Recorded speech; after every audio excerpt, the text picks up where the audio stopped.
किस इमाम की पैरवी करें, किस इमाम को फॉलो करें, उस इमाम को फॉलो करें जिसके बारे में अर्श वाले ने फरमाया मैं युते रसूल फकत अता अल्लाह, जिसने रसूल की बात मानी, अतात की, उसने अल्लाह ताला की बात मानी। सूरत निसा आयत नंबर 80। उस इमाम को फॉलो करें जिसके बारे में कायनात के रब रब्बुल आलमीन ने हमें खबर की। सूरत हशर आयत नंबर 7। वमा आताकुम रसूल फखुदूहु वमा नहाकुम अन्हु फंतहु वत्तकुल्लाह, कि जो मेरा नबी दे, जिस बात का हुक्म दे उस पर अमल करें, जिस चीज से रोक दे उस चीज से रुक जाए। उस इमाम को फॉलो करें जिसके बारे में अल्लाह रब्बुल आलमीन ने फरमाया कि या अय्युहल्लज़ीना आमनू अतीउल्लाह व अतीउर रसूल वला तुबतिलू अमालकुम। सूरत मोहम्मद आयत नंबर 33। ए ईमान वालों, अल्लाह की अताअत करो, रसूल की अताअत करो और अपने अमाल ज़ाया न करो। उस इमाम को फॉलो करो मेरे भाई जिसके बारे में अल्लाह रब्बुल आलमीन ने सूरत अज़ाम में फरमाया लक़द कान लकुम फी रसूलिल्लाहि उस्वतुन हसना, तुम्हारे लिए बेहतरीन नमूना, रोल मॉडल रसूलुल्लाह सल्लल्लाहु अलैहि वसल्लम है। उस इमाम को फॉलो करो मेरे भाई जिसके बारे में कायनात के इमाम जनाब मोहम्मद रसूलुल्लाह सबके सल्लल्लाहु अलैहि वसल्लम ने फरमाया कुल्लु उम्मती यदखुलूनल जन्नत इल्ला मन अबा, क़ीला मन यबा या रसूलल्लाह, क़ाला मन अतानी दखलल जन्नत व मन असानी फक़द अबा, कि मेरी उम्मत की तमाम लोग जन्नत में जाएंगे। अजीम खुशखबरी है भाई आप सल्लल्लाहु अलैहि वसल्लम की तरफ, सिवाय उन लोगों के जिन लोगों ने इनकार किया। पूछा कि या रसूलल्लाह इनकार कौन गया? आप सल्लल्लाहु अलैहि वसल्लम ने क्या फरमाया कि जिसने मन अतानी दखलल जन्नत, वो तो जन्नत में जाएगा जिसने मेरी बात मानी, और जिसने मेरी बात नहीं मानी इसका मतलब है उसने जन्नत में जाने से जो है वो इनकार कर दिया। सूरत नूर आयत नंबर 51 में अल्लाह ताला ने फरमाया इन्नमा कान कौलुल मुमिनीना इज़ा दुऊ इलल्लाह व रसूलिही लियहकुम बैनहुम अन यक़ूलू समिअना व अताना व उलाइका हुमुल मुफ़्लिहून। एक मोमिन का शेवा ये होना चाहिए कि जब उसको अल्लाह और उसके रसूल की तरफ बुलाया जाए, किसी मामले में फैसला करे, तो वो क्या कहे, हमने सुना और हमने अताअत की और ये लोग कामयाब हैं। तो प्यारे भाइयों,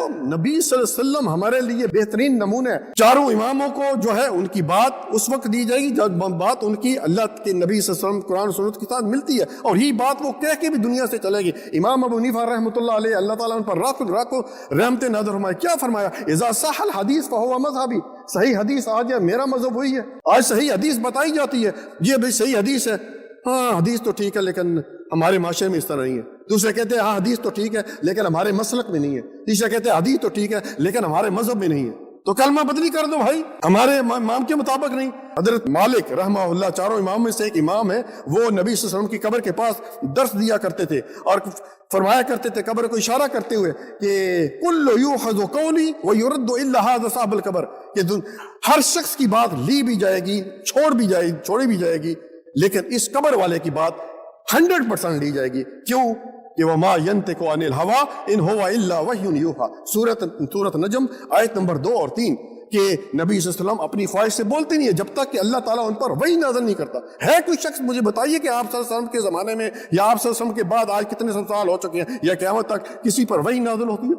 तो प्यारे भाइयों, ये याद रखिए, ये बहुत बड़ा ये नुकसान है, बहुत बड़ा गुनाह है कि नबी सल्लल्लाहु अलैहि वसल्लम की एक हदीस बताई जाती है, ये हदीस सही हदीस है बुखारी और मुस्लिम की, और बंदा कहता है कि नहीं जी हमारे मसलक में नहीं है, हमारे इमाम ने नहीं किया, हमारे वो नहीं है, ये नहीं है, वो नहीं है। नबी की बात आ जाए भाइयों, वरना फिर याद रखिए आखिरी बात कि कब्र में जो सवाल है ना, दूसरा सवाल सबसे पूछा जाएगा। पहला सवाल तौहीद पर और दूसरा सवाल क्या होगा, वमन नबी होगा, तेरे नबी कौन थे? तो फिर उस वक्त इंसान क्या गया, हाँ ला आदरी, अब मैं तो नहीं जानता। तो नबी की बात मेरे भाइयों 100% मानी जाएगी, क्योंकि अल्लाह ताला के आखिरी रसूल हैं और अल्लाह ताला ने उनको आखिरी रसूल बनाकर पूरी शरीयत इस पर मुकम्मल कर। जज़ाकल्लाहु खैरन, बारकल्लाहु फीक।